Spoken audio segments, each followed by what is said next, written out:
And I'm sure you recognize that one, the Peppermint Twist. You know, there was a period, Bill, back around, I think, the early 50s that the music business was sort of dead. And then something happened. A thing called rock and roll came around. Why don't you come up and just tell us something about how rock and roll started and what part you played in it?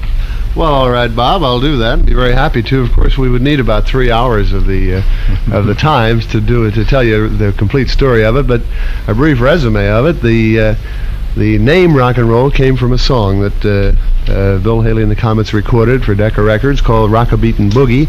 The song was written in the year 1948, and the opening of the song is rock, rock, rock, everybody, roll, roll, roll, everybody. And from that came the name rock and roll for the music. The name was given the publicity and started by a very good friend of mine, Alan Freed, who at that time was a disc jockey in Cleveland.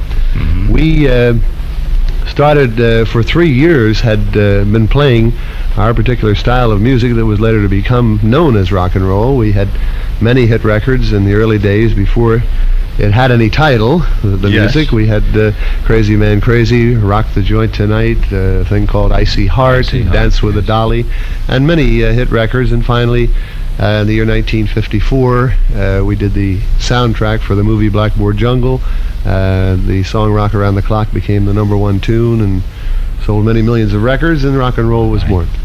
Well, we were having coffee in the club just before, and you mentioned something about the Latin American tour and the fact that you were speaking a little Spanish, and the fact that these people also gave you complete credit for beginning the twist rather than Chubby Checker. What about that? Well, actually, Bob, just to clarify one thing, Chubby Checker is not the one who started the twist either. It was a fellow by the name of Hank Ballard and the Midnighters, and Hank was the original record on the tune, but Chubby, of course, did the most to promote the music. And well, actually, it isn't music, it's a dance. Mm-hmm. But through a lucky break for us, while we were in Mexico, before the twist craze came back, we recorded 2 long play albums for the Orpheon record label in Mexico in Spanish, and did a lot of the twist tunes and a lot of original twist things that we had. Mm-hmm. The people of Mexico and Central and South America became very familiar, thank goodness, because we had the #1 album, the #1 record there. Right. And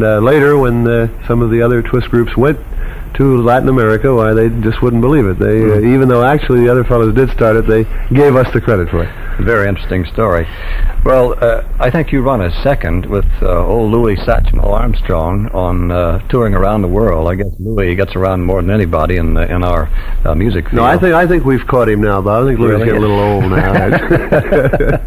No, I'm only kidding about that. He's a wonderful entertainer, and I'd be very happy to be second only to him, believe me. Right. Well, you do a lot of traveling, though. Yes, we do. Right.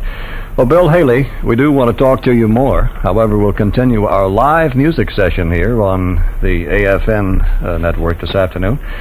Right now, one that I'm sure you'll remember, it's Honky Tonk. Bill Haley and the Comets.